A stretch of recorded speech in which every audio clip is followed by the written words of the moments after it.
यस्तो सुन्दा बुहारी मन रुन्न र छोरोको नै राखे नि हुन्न र के गर्नु र अब मन दुखा र राख छोरो धनसारमै लुकाएर बल्ल मैले थाल्या थिएँ कमाउन बिहे गरे नोकरानी बनाउन पर्या छैन एटिएम समाउन सक्छु क्यारे आफैले कमाउन राख छोरो मुसारी जहाँबाट पाइदेऊ त्यतै पो घुसारी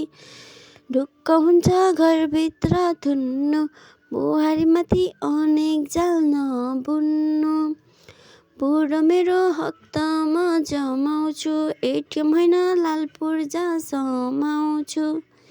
छोरी काख बुहारीलाई पाखा भो यस्तो छोरो तिमी नै राख भो